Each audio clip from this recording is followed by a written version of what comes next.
అందరికీ నమస్కారం. ఇప్పుడు ఇటీవలే తరచుగా మనకు వినిపించే కుక్కల బెడద అనే ప్రాబ్లం మనకు ఎక్కువైంది. అది కుక్కల బెడద నుండి ఆ కుక్కల బెడదలో రకరకాలుగా వాటి మనుషులను కరవడం, చిన్నపిల్లల్ని అటాక్ చేయడం అట్లాంటివి ఉన్న సందర్భంలో ఆ కుక్కల బెడద వాటి వలన వచ్చే మనకు ఆ ఉపద్రవాలను వాటిని నివారించాలంటే ఏం చేయాలనే ఉద్దేశంతో కలెక్టర్ గారి ఆధ్వర్యంలో రాష్ట్ర ప్రభుత్వం వాటి అనుసారం ప్రకారం వాటి ఎనిమల్స్ బర్త్ కంట్రోల్ అని వాటి జనన నియంత్రణ ద్వారా వాటి జంతు సంతతిని తగ్గించడం ద్వారా పల్లెటూళ్ళలో వాటి యొక్క బెడద వాటి వలన వచ్చే మనకు ప్రమాదాలు తగ్గుతాయనే ఉద్దేశంతో వాటిని ఏమంటారంటే జంతు జనన నియంత్రణ కేంద్రాలు, ఎనిమల్ బర్త్ కంట్రోల్ సెంటర్స్ అని ముందు ఫేజ్లో మన జిల్లాలో 4 చోట్ల వికారాబాద్ మున్సిపాలిటీ ఏరియాలో వికారాబాదు, తాండూరు, పరిగి అండ్ కొడంగల్ ముందు స్టార్ట్ చేస్తున్నారు.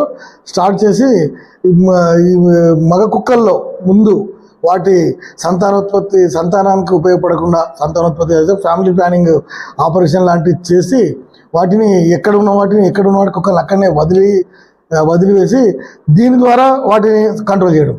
అట్లాగే ఇప్పుడు వీటి ఆపరేషన్ చేసిన వెంటనే వాటికి యాంటీ రేబీస్ వ్యాక్సిన్ కూడా ఇచ్చేస్తాం. అంటే ఇప్పుడు 2 కవర్ అవుతాయి. రేపటి నుండి వాటి సంతతి పెరగదు, అవి కరిచినా కూడా ఏం కాకుండా యాంటీ రేబీస్ వ్యాధి నిరోధక టీకాలు కూడా ఇస్తున్నాం. వాటి ద్వారా ఈ కుక్కల బెడదను నివారించుకోవచ్చన్న ఉద్దేశంతో ముందు 4 తర్వాత గ్రామాల వారీగా దాన్ని విస్తరింపజేయడానికి ట్రై చేస్తాం. Doctor Nova, assistant director, area veterinary hospital, Kodangal.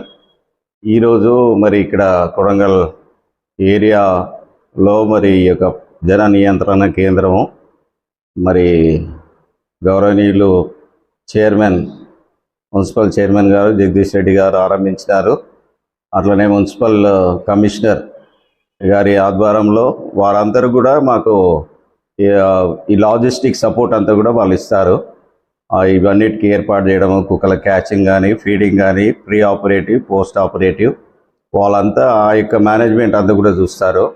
ఇక్కడ మేము వాటికి కుటుంబ నియంత్రణ ఆపరేషన్ చేసి వాటిని ఒక 2 రోజులు పోస్ట్ ఆపరేటివ్గా ఇక్కడ ఉంచుకొని తర్వాత మళ్ళీ ఎక్కడి నుండి ఏ వార్డు నుండి తెచ్చినామో ఆ వార్డులో వాటిని వదలడం జరుగుతూ ఉంటుంది.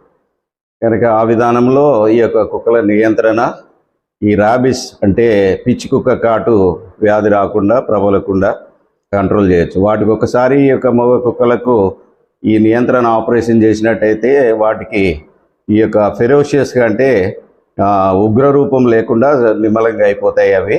అట్లా ఆ విధంగా మనుషులను అటాక్ చేయడము అవన్నీ కూడా తగ్గుముఖం పడతాయి. దాంట్లో భాగంగానే ఇక్కడ మరి హరితహారం ప్రోగ్రాం కింద కూడా మరి జిల్లాధికారి డాక్టర్ సదానందం గారు, మరి మున్సిపల్ చైర్మన్, మున్సిపల్ కమిషనర్ గారి వారి ఆధ్వర్యంలో మొక్కలు నాటడం కార్యక్రమం కూడా తీసుకోవడం జరిగింది. వాటిని కూడా నాటడం అయింది. కనుక కలెక్టర్ గారికి, ముఖ్యమంత్రి గారికి మా యొక్క డిపార్ట్మెంట్ తరఫున వారి కృతజ్ఞతలు తెలియజేస్తుంటున్నాం.